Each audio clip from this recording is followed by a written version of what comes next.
Hello प्यारे बच्चों, नमस्कार। आप सभी को वेलकम है आपके अपने YouTube channel math bye Sanjeev पर। तो प्यारे बच्चों, आज के क्लास में हम लोग पढ़ने वाले हैं क्लास 7th का साइंस, यानी कि आप लोग का चैप्टर होने वाला है तीसरा, और आप लोग का चैप्टर है प्यारे बच्चों ऊष्मा। यानी कि इस चैप्टर का जितना भी प्यारे बच्चों क्वेश्चन आंसर होगा मैं आपको इसी वीडियो में बताने वाला हूं। तो आप लोग प्यारे बच्चों इस क्लास को शुरू से लेकर लास्ट तक देखिएगा। अगर आप लोग अभी तक प्यारे बच्चों साइंस का पहला नंबर चैप्टर और दूसरा नंबर चैप्टर को नहीं देखे हैं तो जरूर आप लोग देख लीजिएगा, क्योंकि मैंने बहुत ही शानदार तरीका से उसका भी क्वेश्चन आंसर करवा दिया हूँ, ठीक है। और आपको पता है प्यारे बच्चों, इस चैनल पर आप लोगों को फ्री में पढ़ाया जाता है और फ्री में प्यारे बच्चों आप लोगों को पीडीएफ दिया जाता है। तो जो भी बच्चे लोगों को फ्री में पीडीएफ लेना है तो वो लोग प्यारे बच्चों मुझे इस नंबर पर मुझे मैसेज करिएगा, मैं आप लोग को प्यारे बच्चों फ्री में पीडीएफ दे दूंगा प्यारे बच्चों, ठीक है। तो चलिए प्यारे बच्चों चलते हैं क्वेश्चन की ओर। तो यहाँ पर देख सकते हो प्यारे बच्चों, आप लोग का अभ्यास में से क्वेश्चन पूछा गया है। देखिए यहाँ पर जितना भी प्यारे बच्चों क्वेश्चन होगा मैं आपको सारा क्वेश्चन का आंसर प्यारे बच्चों एक एक कर सारा क्वेश्चन का आंसर दूंगा, ठीक है। और देखिए मैं आपको एक बात बता देता हूँ कि यहाँ पर तो मैं आपको इसका आंसर नहीं दे सकता हूँ। तो मेरे द्वारा जो आपको जो भी क्वेश्चन बताया जाएगा तो आपको प्यारे बच्चों पीडीएफ से बताया जाएगा। मतलब कि जो क्वेश्चन आपका यहाँ है प्यारे बच्चों वही क्वेश्चन प्यारे बच्चों ये पीडीएफ में होगा। मतलब कि आपको बहुत ही शानदार तरीका से ये पीडीएफ में आपको समझ आएगा प्यारे बच्चों, ठीक है। तो चलिए प्यारे बच्चों सारा क्वेश्चन को मैं आपको पीडीएफ से बताता हूँ, ठीक है। तो यहाँ पर देख सकते हो आप लोग का प्यारे बच्चों चैप्टर आप लोग का तीसरा है उष्मा, कक्षा आप लोग का 7वां है और आप लोग का विज्ञान है। और यहाँ पर आप लोग का अभ्यास दिया गया है, ठीक है। तो यहाँ पर देख सकते हो आप लोग का फर्स्ट नंबर क्वेश्चन आप लोग को पूछा गया था कि प्रयोगशाला तापमापी तथा डॉक्टरी थर्मामीटर के बीच समानता तथा अंतर लिखने के लिए कह रहा है। तो देखिए यहाँ पर मैंने बहुत ही शानदार तरीका से प्यारे बच्चों पहले आपको समानता के बारे में बताया हूँ, उसके बाद मैं आपको अंतर के बारे में बताया हूँ। तो पहले मैं आपको समानता के बारे में बता देता हूँ, उसके बाद मैं आपको अंतर के बारे में बताऊंगा, ठीक है। तो देखिए आपको यहाँ पर मैं बता रहा हूँ समानता में कि दोनों थर्मामीटर का कार्य सिद्धांत समान है। क्या कहता है कि दोनों थर्मामीटर का कार्य जो है समान है। उसके बाद दोनों का उपयोग तापमापन को मापने के लिए भी किया जाता है, ठीक है। उसके बाद दोनों में एक मोटे दीवार वाली कांच की नली होती है जो महीन पतली नली से जुड़ी रहती है, जो एक महीन पतली नली से जुड़ती है, ठीक है। उसके बाद तापमान मापने के लिए दोनों थर्मामीटर में पारे का उपयोग किया जाता है, ठीक है। और दोनों में सेल्सियस और फ़ारेनहाइट अंकित होता है, ठीक है। तो ये मैं आपको बता दिया हूँ समानता के बारे में। अब मैं आपको अंतर के बारे में बता रहा हूँ, ठीक है। तो देखिए आपको अंतर में यहाँ पर लिखना होगा कि प्रयोग थर्मामीटर का उपयोग कारखाना और प्रयोगशाला में विभिन्न वस्तुओं के तापमान मापने के लिए किया जाता है, जबकि डॉक्टरी थर्मामीटर का उपयोग केवल मनुष्य के तापमान मापने के लिए किया जाता है, ठीक है। मतलब कि डॉक्टरी जो थर्मामीटर होता है सिर्फ और सिर्फ मनुष्य का तापमान मापने के लिए किया जाता है, ठीक है।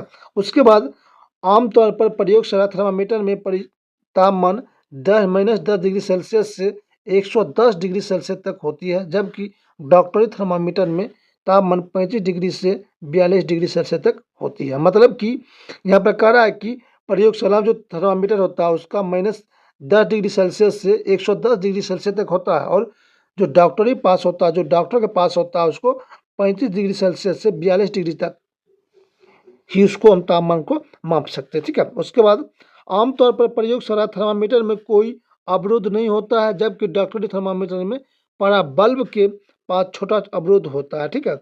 उसके बाद मान लेते समय प्रयोगशाला थर्मामीटर का सीधा कर रखना पड़ता है, जबकि डॉक्टरी थर्मामीटर झुकाया जा सकता है, ठीक है। इस प्रकार से आप लोगों को अंतर लिख लेना है, ठीक है। उसके बाद दूसरा नंबर यहाँ पर क्वेश्चन आप लोगों का आ जाता है कि उष्मा चालक तथा उष्मा रोधी प्रत्येक के दो उदाहरण दीजिए। तो देखिए उष्मा चालक में आपको लिखना होगा दो उदाहरण, तांबा, एल्युमिनियम और लोहा है, ठीक है। और उष्मा रोधी में हो जाएगा आप लोग का लकड़ी, पानी और हवा, ये हो जाएगा उष्मा रोधी। तो आपको यहाँ पर दोनों का आंसर लिख लेना है बहुत ही अच्छा तरीका से। उसके बाद यहाँ पर देख सकते हो आप लोग का क्वेश्चन यहाँ पर आता है तीसरा नंबर क्वेश्चन, रिक्त स्थानों की पूर्ति करें। तो देखिए यहाँ पर आपका क्वेश्चन दिया गया है और यहाँ पर देख सकते हो आप लोग का आंसर यानी कि 3 का आंसर यहाँ पर मैंने बताया हूँ। तो यहाँ पर देखिए एक एक करके बता देता हूँ। कौन नंबर है, कोई वस्तु कितनी गर्म है इसकी जानकारी तापमान द्वारा प्राप्त होती है। मतलब कि आपका जो यहाँ पर जो प्यारे बच्चों देख सकते हो यहाँ पर है आप लोग का, यहाँ पर आप लोग को क्या भरना होगा, तापमान भरना होगा। ठीक है, उसके बाद यहाँ पर देख सकते हो अगला आप लोग को आ जाता है प्यारे बच्चों ख नंबर, उबलते हुए पानी का तापमान डॉक्टरी तापमान से नहीं मापा जा सकता। ठीक है, उसके बाद अगला लिखना होगा उसके बाद अगला क्वेश्चन ताप को डिग्री सेल्सियस से मापते हैं। ठीक है, आप लोग आंसर मिला लीजिएगा अच्छे तरीका से, यहाँ पर आंसर बता दे लिख लीजिएगा। उसके बाद अगला क्वेश्चन आप लोग का आता है 4 नंबर। यहाँ पर क्वेश्चन आ जाता है कि कॉलम ए में दिए गए कथन को कॉलम बी में दिए गए शब्द से मिलान करने के लिए कह रहा है। मतलब कि कॉलम ये है एक, ये कॉलम आप लोग का बी है।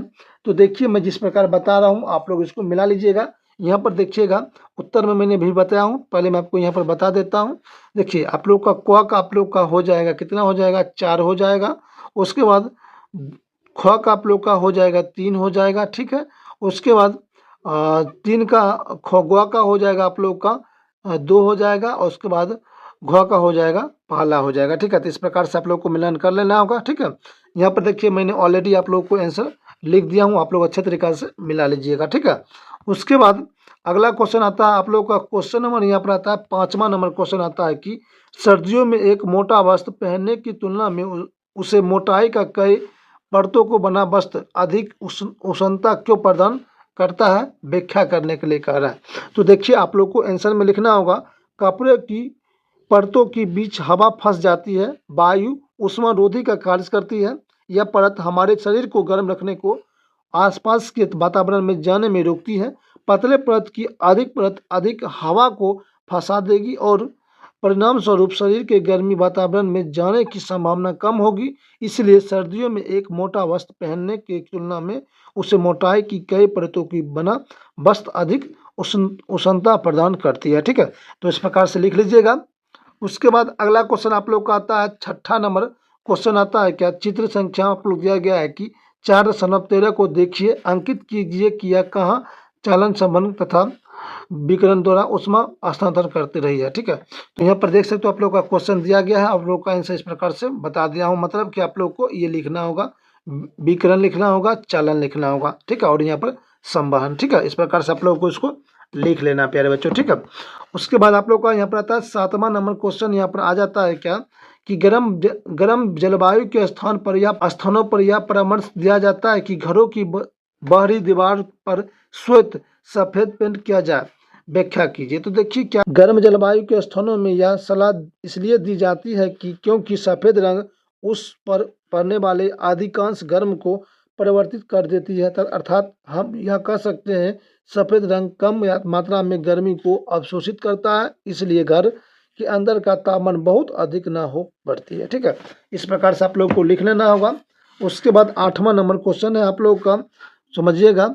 8वां नंबर क्वेश्चन कर रहा है आप लोग का प्यारे बच्चों कि 8 डिग्री सेल्सियस का 1 लीटर जल को 50 डिग्री सेल्सियस के 1 लीटर जल के साथ मिलाया गया मिश्रण का तापमान होगा। तो आप लोग का ऑप्शन हो जाएगा प्यारे बच्चों, घ हो जाएगा 30 डिग्री सेल्सियस तथा 50 डिग्री सेल्सियस। ठीक है, उसके बाद यहाँ पर देख सकते हो आप लोग का 9वां नंबर क्वेश्चन दिया गया प्यारे बच्चों कि 40 डिग्री सेल्सियस ताप के लोहे की किसी गोली को कटोरी में भरी 40 डिग्री सेल्सियस ताप के जल में डुबाया गया, इस प्रक्रिया में ऊष्मा किस प्रकार का होगा। तो यहाँ पर देखिए मैंने बता दिया हूँ, ऑप्शन नंबर ख हो जाएगा राइट आंसर। यानी कि यहाँ पर आप लोगों का ख नंबर जो दिख रहा है प्यारे बच्चों, ना तो लोहे की गोली में जल की ओर ना ही जल से लोहे की गोली की ओर स्थानांतर होगा। ठीक है, इस प्रकार से लिख लेना होगा आप लोग को। उसके बाद आप लोग का 10वां नंबर क्वेश्चन यहाँ पर आता है क्या कि लकड़ी के एक चम्मच की आइसक्रीम के प्याले में डुबाया गया, इसका दूसरा सिरा कहाँ पर होगा, ठंडा ना होगा। क्या होता है, इसका दूसरा सिरा ठंडा ना होगा। तो घ हो जाएगा राइट आंसर। उसके बाद अगला क्वेश्चन आता है आप लोग का क्वेश्चन संख्या आ जाता है 11 नंबर क्वेश्चन, स्टेनलेस इस्पात की कढ़ाई में प्रायः कॉपर तांबे की तली बनाई गई जाती है, इसका कारण हो सकता है। तो आपको लिखना होगा कि स्टेनलेस इस्पात की अपेक्षा तांबा उष्मा का अच्छा चालक है। ठीक है, इस प्रकार से लिख लीजिएगा। उसके बाद आपका क्वेश्चन यहाँ पर क्या होता है प्यारे बच्चों, आप लोग का पूरा क्वेश्चन यहाँ पर क्या होता है, समाप्त हो जाता है प्यारे बच्चों। ठीक है, और बताइएगा आज का क्लास आप लोगों को कैसा लगा। अगर आप लोग को इसका फ्री में PDF लेना है तो आप लोग मुझे मैसेज करिएगा, मैं आप लोगों को फ्री में इसका PDF भी दे दूंगा प्यारे बच्चों। ठीक है, तो प्यारे बच्चों मिलते हैं आप लोगों से अगले वीडियो में, तब तक के लिए नमस्कार प्यारे बच्चों, बेस्ट ऑफ लक, जय हिंद।